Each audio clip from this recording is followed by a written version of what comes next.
Welcome to Unbiased and On the Fence. I'm Shane. Thank you so much for joining. Well, I've been sort of out of it for the last few days, but I did have some epiphanies, some aha moments during my time of sort of having my 3D physical weakened or put out of commission while I dreamt. And, my spirit, of course, was strong. And, I kind of likened it to what you would think of when you fast and you sort of weaken the flesh, maybe. But I had some aha moments and some really cool synchronistic events that led up to me taking a second look at this whole idea of the event. Now, I'm not sure if this was saying all this information, because I had all this information come together about Allison Coe's information from her QHHT sessions. And then, of course, today is Dolores Cannon's birthday. So I had all of these things come together. We had Flora Brune and her event experience. We had Neo Glimmer and the way he was getting these codes, and it actually was pointing to the 144, which was 4/14, yesterday's date. And this is sort of when all this information started rushing in, and that's really cool, the whole Neo Glimmer thing and the codes. And I at first glance, I saw how cool it was, but I felt like there was something deeper to it that we weren't getting. And even with Nathan and Sam and the whole Pandora's music box and all of that information, all of it sort of came together and sort of complemented each other in a way that I would never expected. It's especially while I'm out of it in the bed asleep, and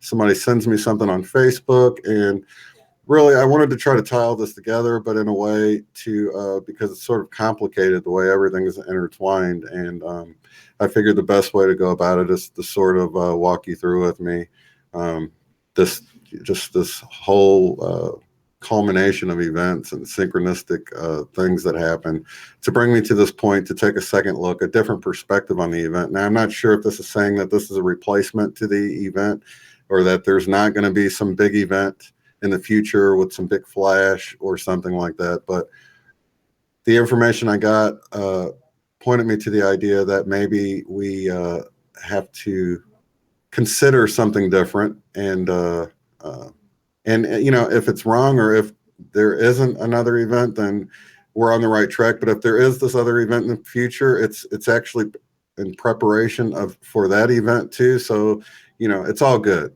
basically. So, follow along with me on this, and I think you'll enjoy it. First, I wanted to bring up a post someone sent me on Facebook. I apologize for not knowing who did it, but they sent me this cryon video, and that's sort of where it all started, because I put this video on and I was not feeling good. I was out of it. I ended up falling asleep, and that's when all these things started falling into place for me. And this was yesterday.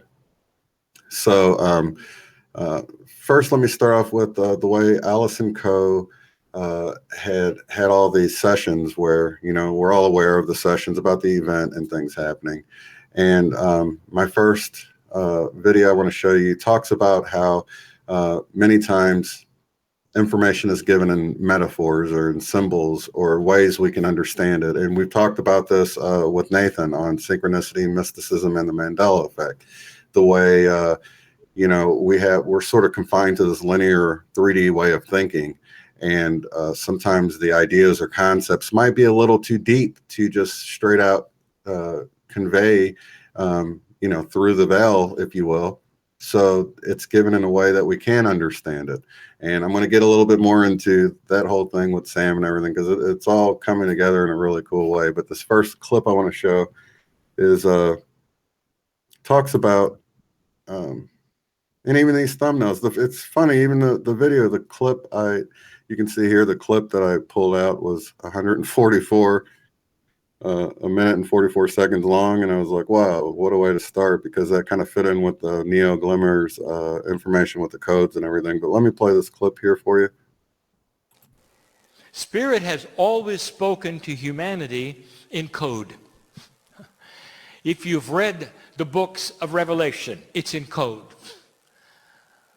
Nostradamus wrote in code so that his friends wouldn't know what he was doing. That's a little different. But true spiritual prophecy, and sometimes the most profound messages, even to the indigenous, came in code.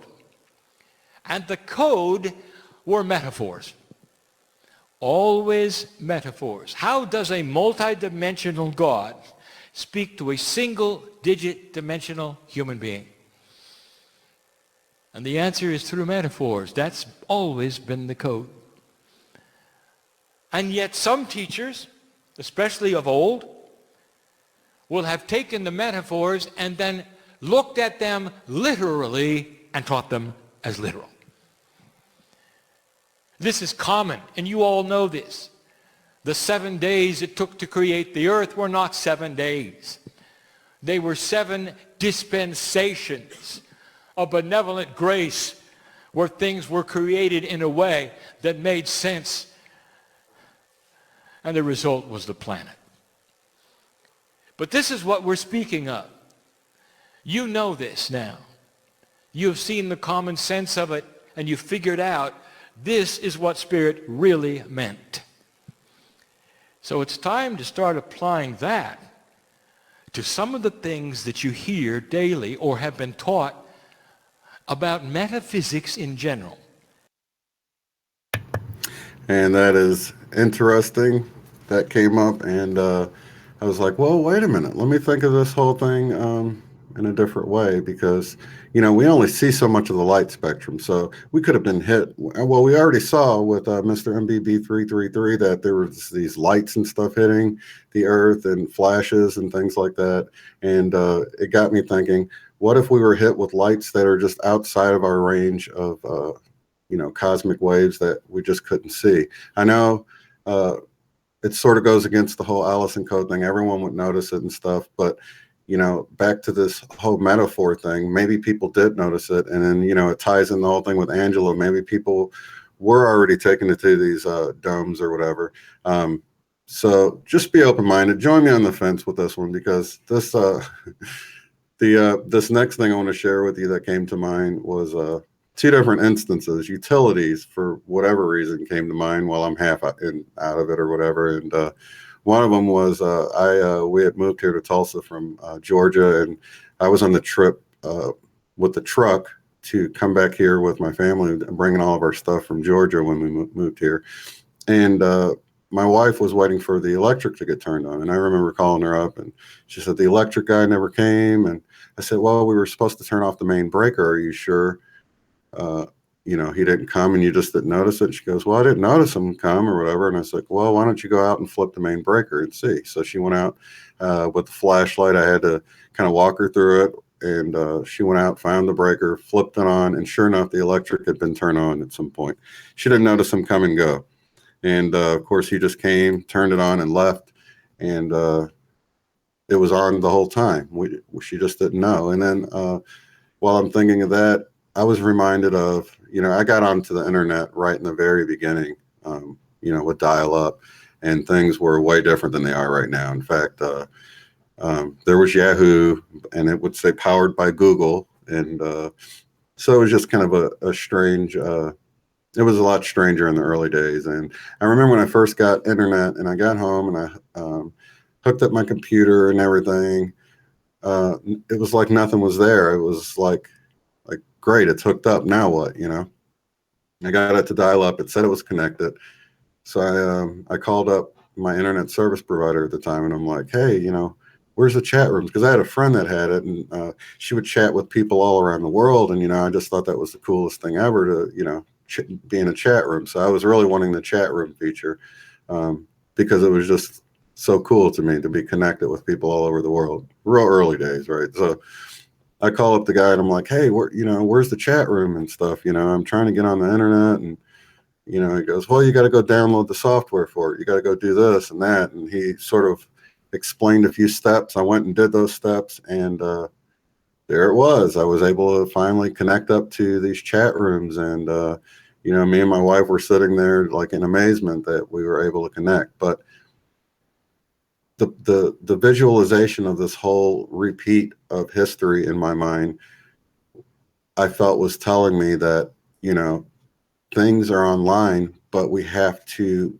begin to work with them. They're there, but we just don't know how to access them yet. And like I said, this might not, I'm not saying that there's not a bigger event coming, but I think something's already happened. A light's already been flipped on, so to speak. And these energies are already here, and we can begin to access them right now. So even if there is an event in the future, this is great preparation for it. But this is the visualization I got, you know, a memory that seemingly I'd forgotten about.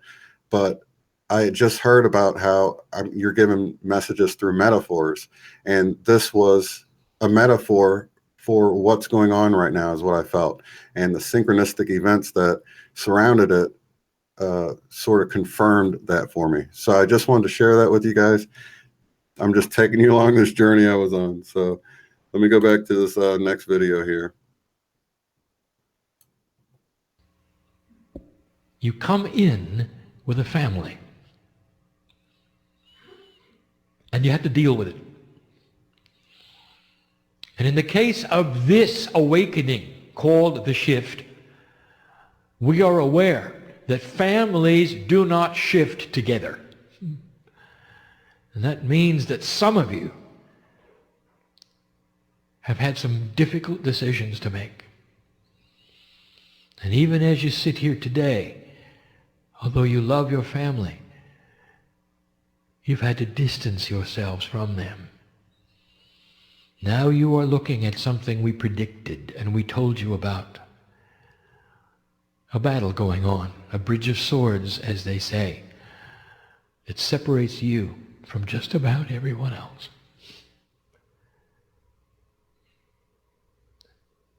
And I want to tell you this.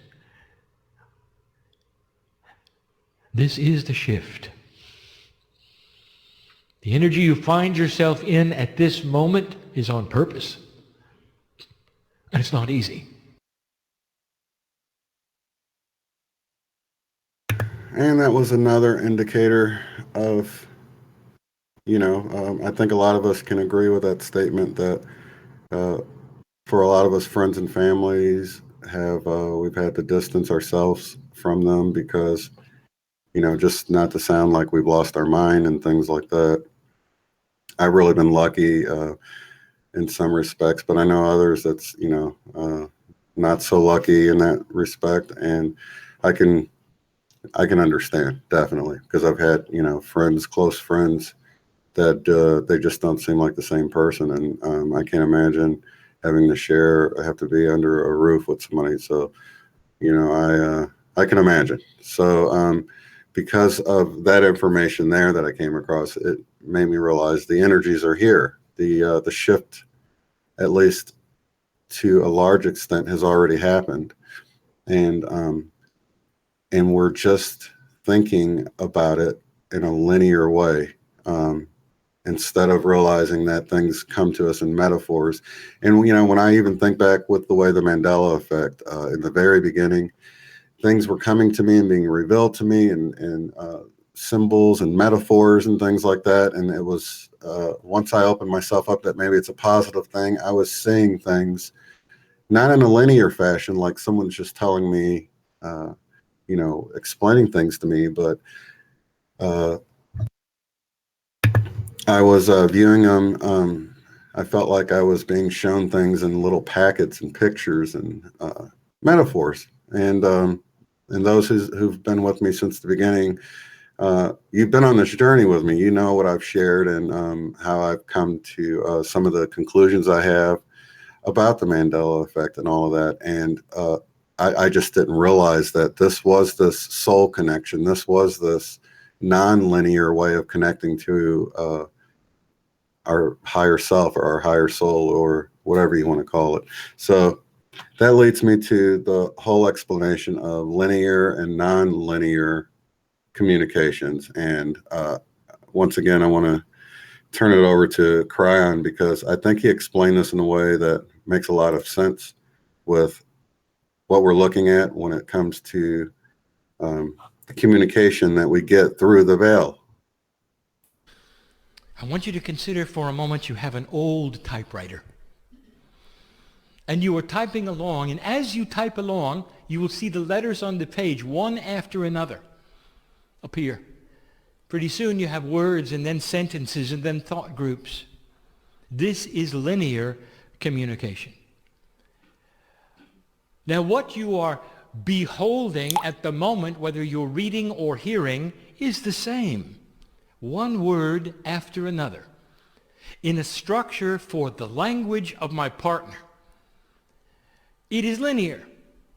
It is in a row, in a line, like the typewritten words on the page. That is linear communication. That is human communication. Nonlinear communication would be as follows. Now pay attention, for this is going to be what my partner calls a stretch. Pretend that the typewriter is stuck. And you can type all day long, but you're only going to have one image. Every letter is going to show itself over the other.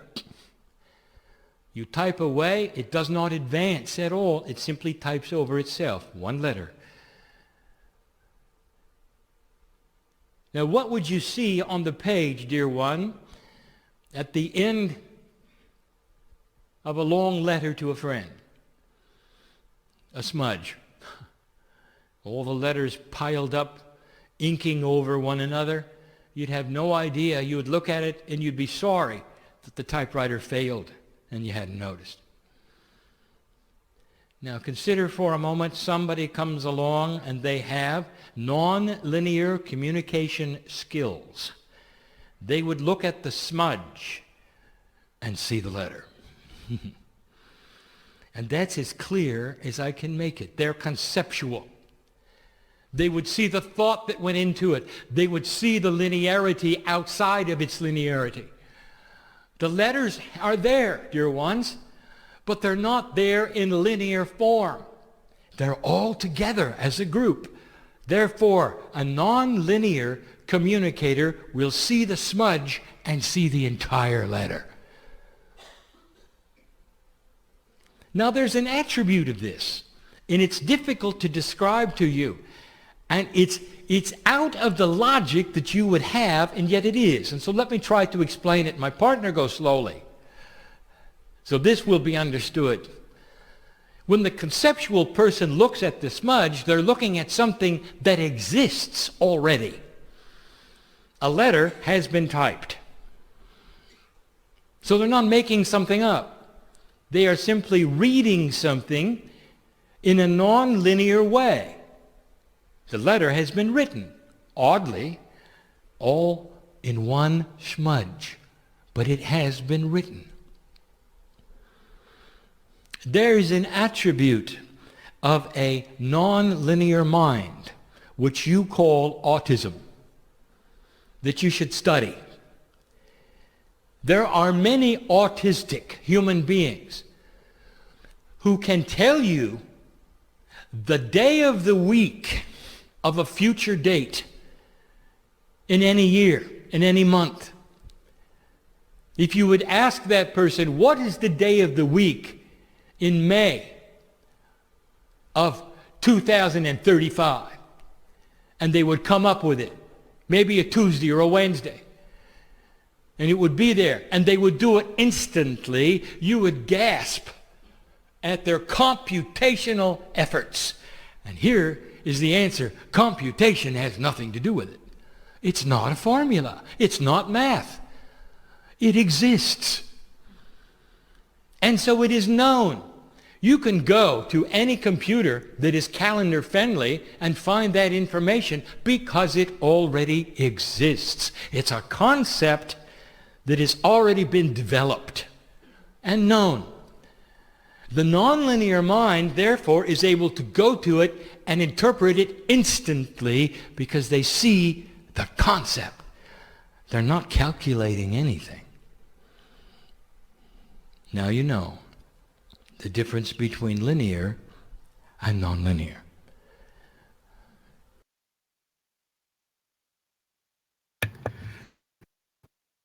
And that was that section there, and I will continue on with the linear and nonlinear. But I wanted to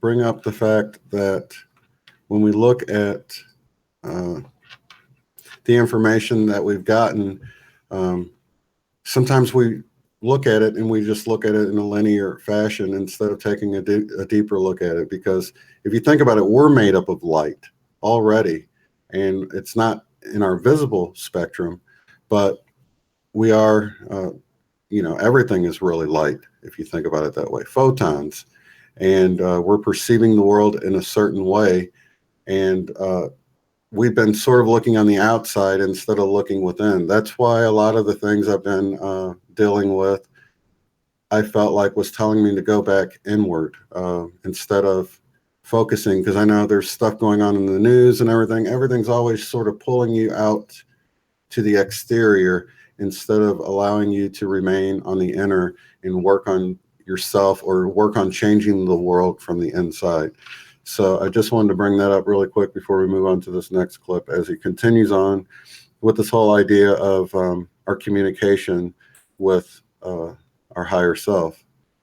By the way, I just gave you the secret to graduate intuitive thought. Ask for Spirit to repeat the intuitive thought. Now, my partner didn't even teach that today, and I had to come along with the obvious. Repeat it. That should be your request to Spirit when you don't understand what it is. Repeat it. And have that intuitive thought then repeat it, so that you can grasp it and see it for it is beauty and its clarity. And we will. We want to meet you in between the linear and non-linear veil. Do you realize this is why Spirit has talked to humanity in quatrains and in metaphors forever? That's all we have. And the interpretation of these things then become puzzles. People reading scripture, why can't you talk normally, Spirit? Because we are not linear. The channeling is not linear, but it sounds like it is because we continue to repeat the smudge. And even this channeling, all of it, as long as it is on the clock for you to see, as long as it takes, is all being given at the same time to my partner over and over, so he can see it. And so we begin. What is this channeling? It is the pineal opening up and giving my partner these communications and allowing him to interpret him through his experience, interpreting them and giving them to you. It is a form of communication that is open to all humanity, and you don't have to call it channeling. You can call it whatever you want to, and every single human being is open to learning it. Not necessarily for others. How about just for yourself? Some call it automatic writing. This is a communication portal that opens through the pineal for you, and it is not from the brain. And we've said this before. This is soul communication. This is multidimensional communication. It has nothing to do with synapse. Nothing. It is not a brain function. That's why it's hard. Now, there's many kinds of communications from many things. Let us speak of the difficulty yet again. Anything I'm going to mention from now on in this section of others communicating to you must be interpreted. What else is there? There are many things. So I'm giving my partner a list, and he can choose what he wants to talk about in the time that he has. Personal. Let's talk about personal. How can you hear what Spirit or any other multidimensional source has for you when it doesn't come in a linear fashion? And my partner gave it today, and the answer is through practice of recognizing intuitive thought. And not, number one, not trying to interpret it with your intellect. Do not let the synapse of your brain get in the way of God. Do I have to say that again? You will learn to put it aside. What is it that my partner had to learn as the engineer in order to channel? To get out of the way. To stop analyzing. If it's him, is he making it up? Is it from his brain? Or is it bigger than that?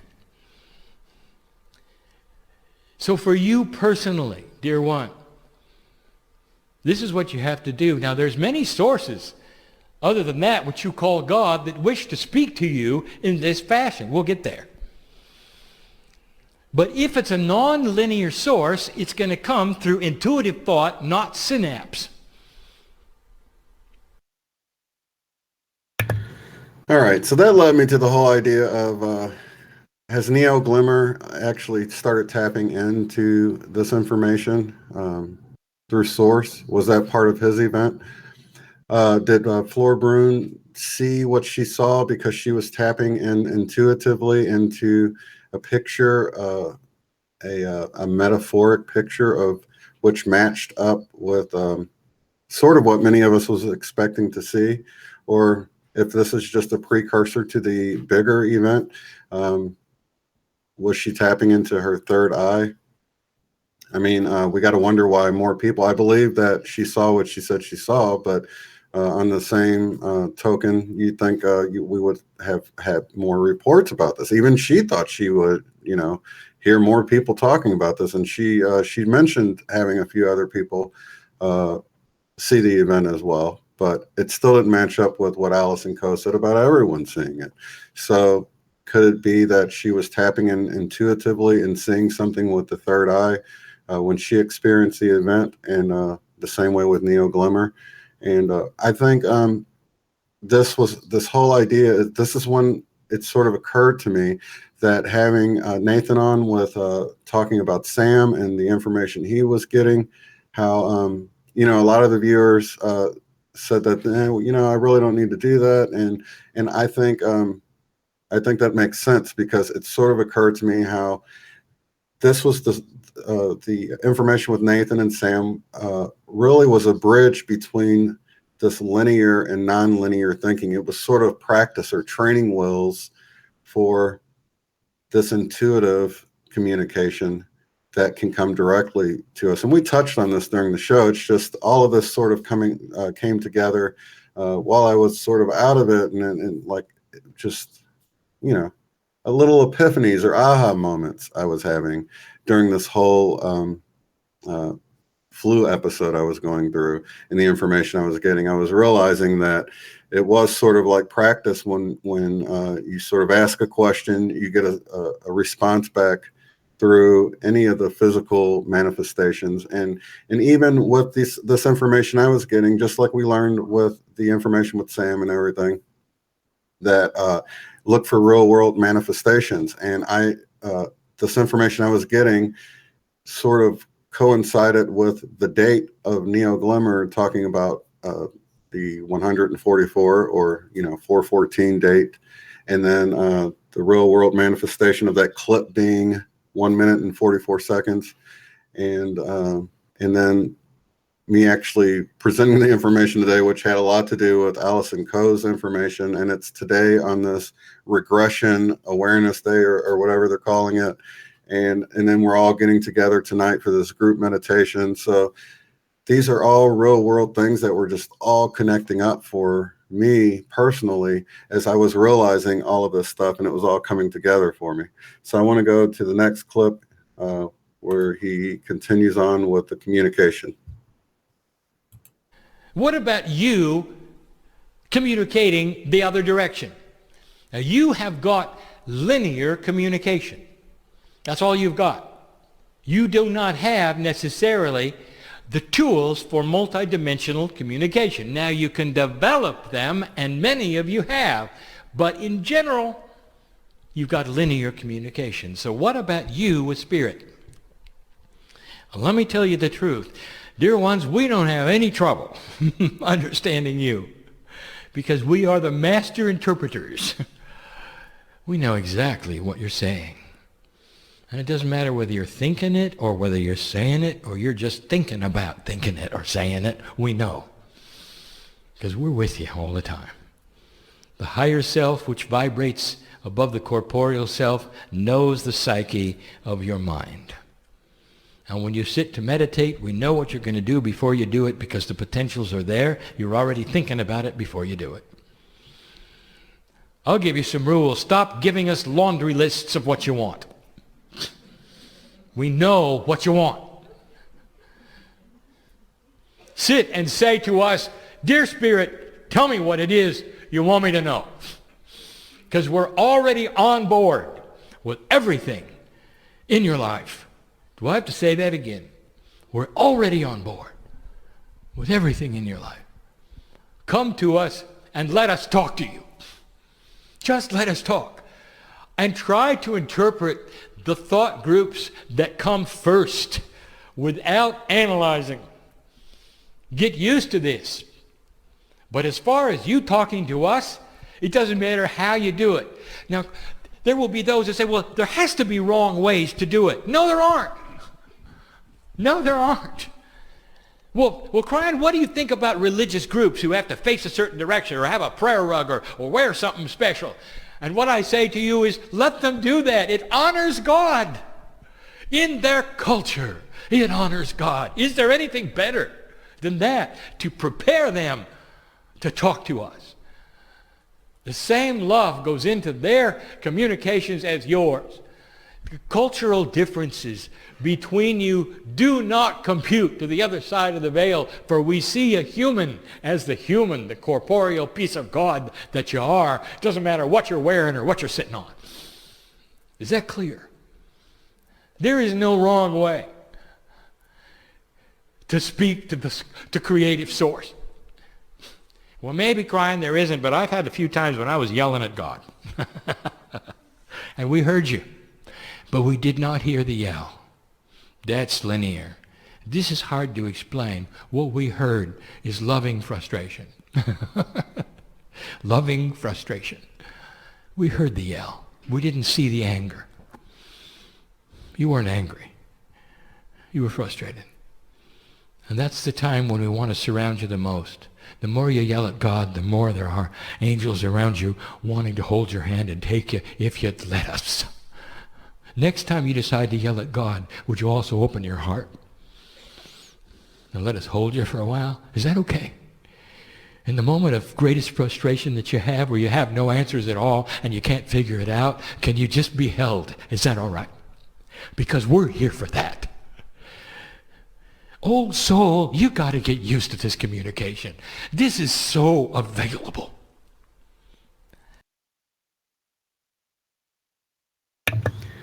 And I want to move right into this next one because the way you just said it's available.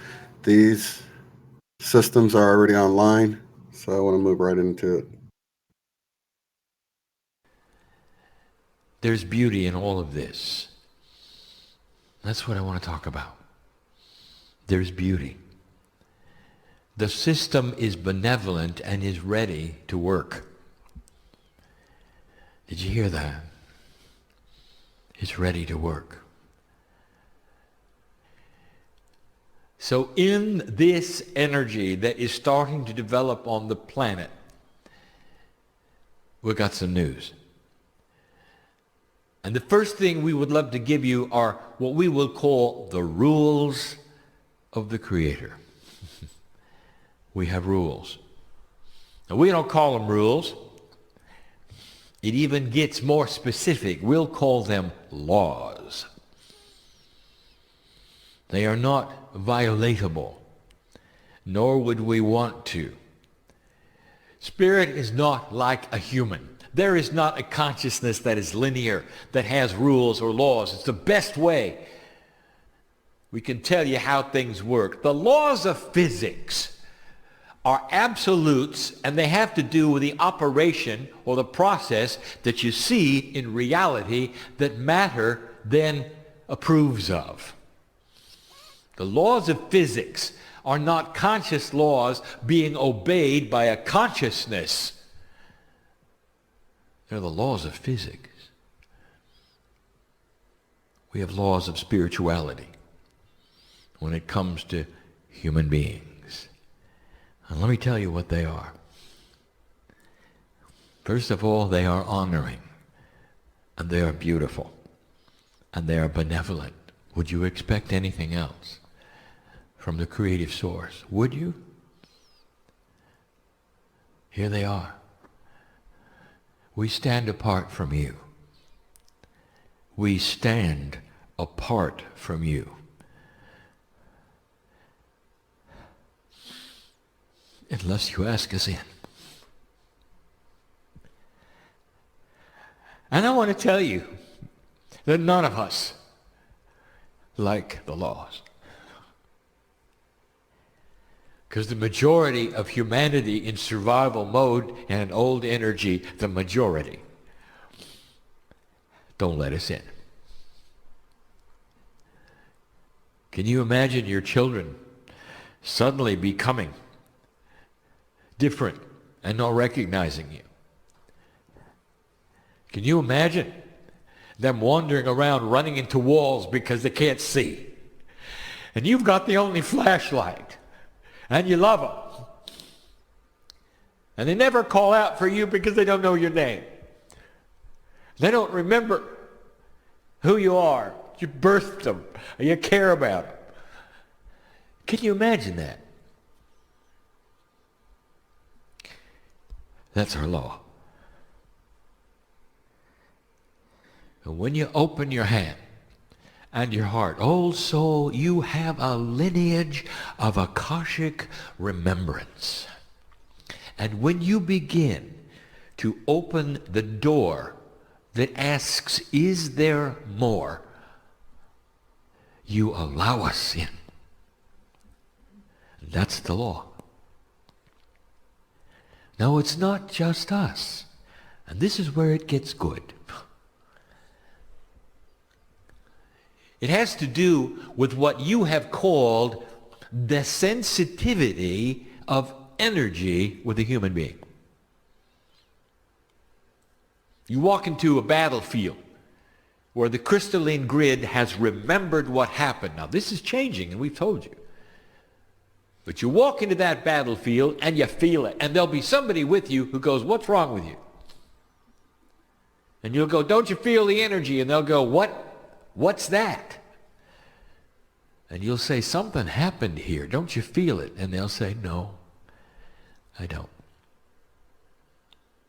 And they'll look at you like perhaps you're pretending. You want attention. Or you're oversensitive. And you know better because you feel it. What is the difference between you and them? And the answer is this. You're letting it in, and they're blocking it. So before I go into this next video, I wanted to sort of set it up a little bit because, you know, for a lot of you, you know, I was raised Christian and, how can I say this? I know it's difficult. It took me years to sort of differentiate what I believed were the true teachings of Jesus with what was just church man-made doctrine. And I think for a lot of people, they've got blocks up. I know I had lots of blocks up, and you know, at one time I thought God was just looking for a reason to punish me, and that let me put it this way: the Bible says, "Seek and ye shall find." What are you seeking, and what do you intend to find? If you're seeking truth, you'll find truth. If you're seeking benevolent help, benevolent help is what you'll get. But if you're always seeking the devil or demons and things, you're going to find those things. When you knock on a door, are you knocking on the door of Christ? Because Christ is what you'll find. Truth is what you'll find when those are the things you're seeking and knocking for. And I just wanted to sort of set up this next section that's talking about blocks, because for a lot of us, we have these blocks up and we don't give enough credit to our creative potential, our intentions.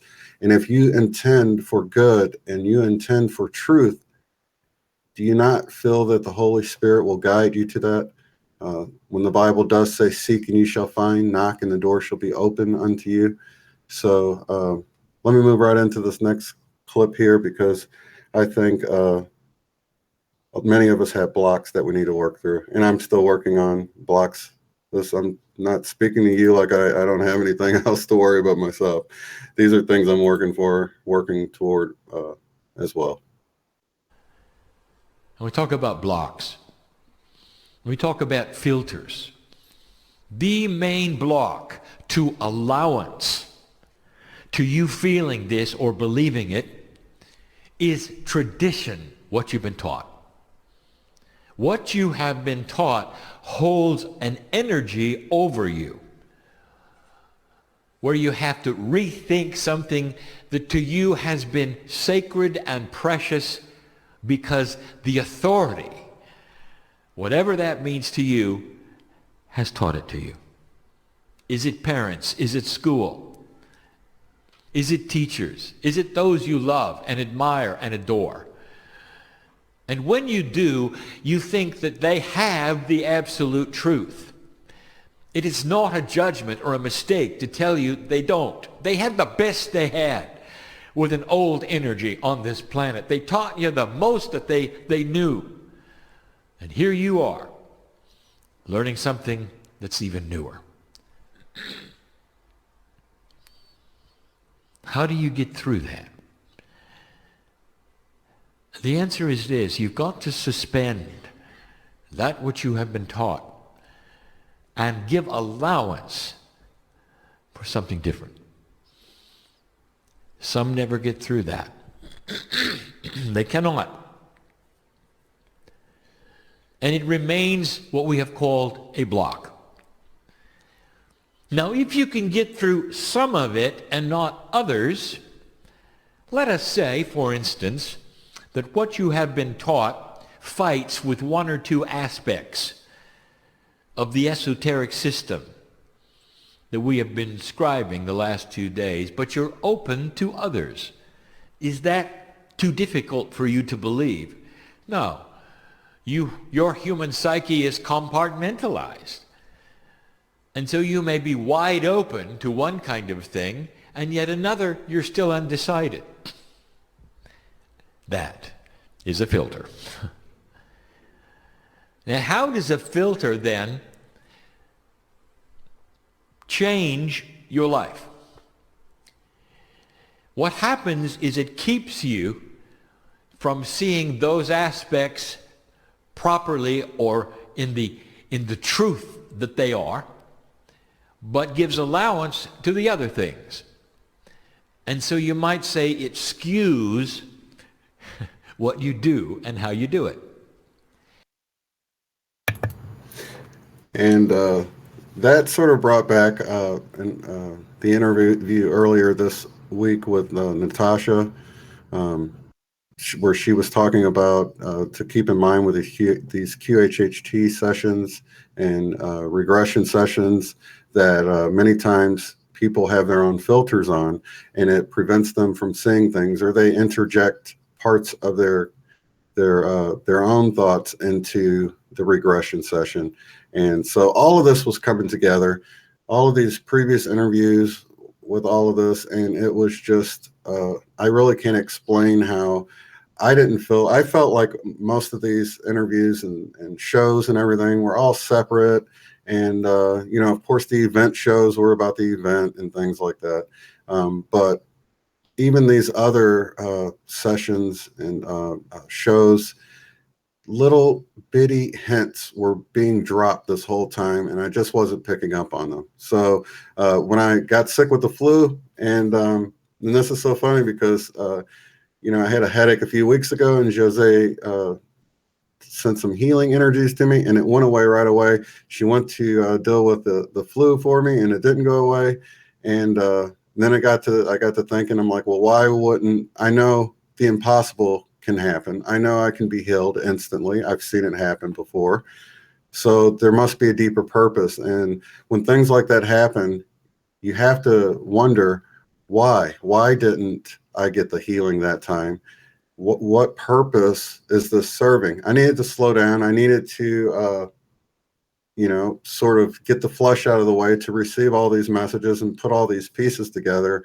And, you know, if you would have asked me, do you want the flu taken away if it's at the cost of not receiving some information you should get? I would have said, no, I wouldn't want the flu to be taken away from me at that point.